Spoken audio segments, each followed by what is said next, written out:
Hi, I'm your host, Robert Jackson, and today we're going to be talking about roommates.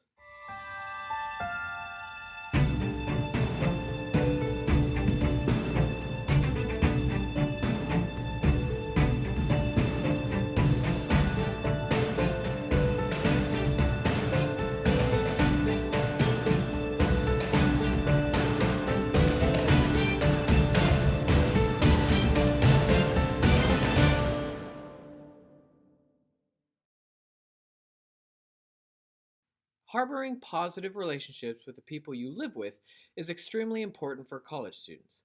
There's even a correlation between freshman year GPA and their roommates' freshman year GPA, according to a study done by Dartmouth roommates.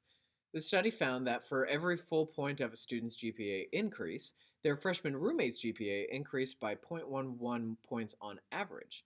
And you can find the link down below in the comments. In this video, I will cover skills that help relationships between roommates and give some tips on finding quality roommates.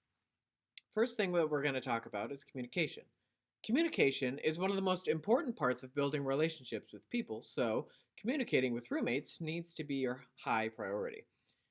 Talk with your roommates about who's paying what bills, the rules about guest visits, and how clean the apartment needs to be. Being upfront about everyone's needs at the get-go is beneficial for all parties.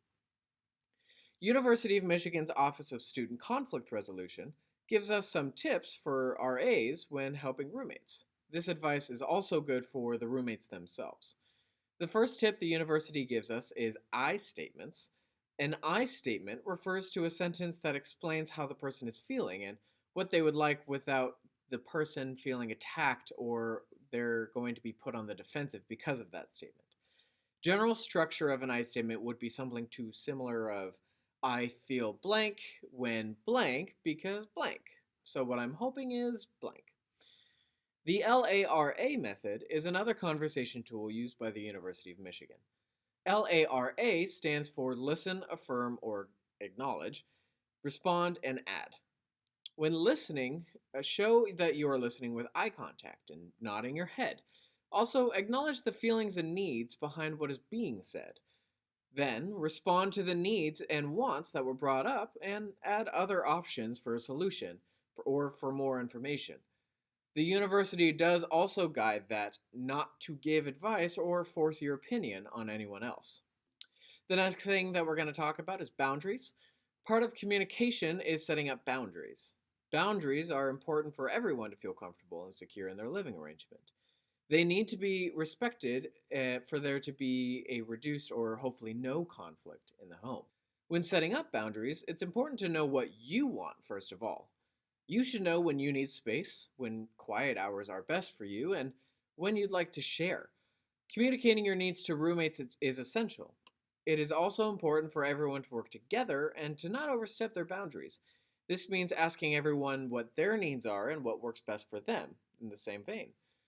If there are conflicts in the needs or wants between roommates, solutions should be brainstormed or a compromise needs to be established. Forming boundaries between roommates is a process. This process can be long, but it is integral for the process to continue.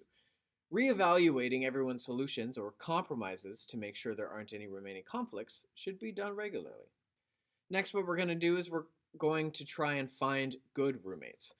Roommate horror stories are all too common, but there are precautions that can be taken to find the perfect roommate. According to a Rolling Stones article, roughly 70% of universities allowed incoming freshmen to choose their own roommates. A couple services being used to find roommates are things like RoomSync or RoomSurf. At New Mexico State, 50% of students used RoomSync to change the roommates that the school chose for them. Students' GPAs were also 0.25 points higher, and re-enrollment increased by 6.6% when this happened. RoomSync is a Facebook app, while RoomSurf is an independent social networking resource. RoomSurf uses information you provide through a questionnaire to help you find the next roommate. Their LinkedIn boasts that they are the largest roommate matching service for college students, and they claim over 1.1 million users with support than more than 4,500 colleges and universities.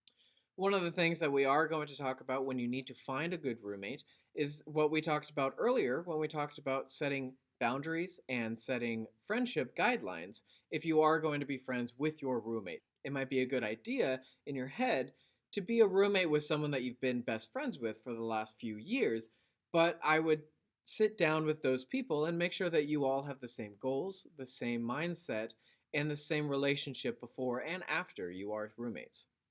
A 20-year-long study with about 5,000 participants done by Harvard Medical School and the University of California, San Diego, found an individual's happiness has a chain reaction that benefits their friends, their friends' friends, and their friends' friends' friends, with effects lasting up to a year. So, having a happy living arrangement with roommates helps not only you, but also the people around you, because we're all in this together. Well, it looks like that is all I have, but I wish you all the best of luck, and we'll see you again soon. Thanks!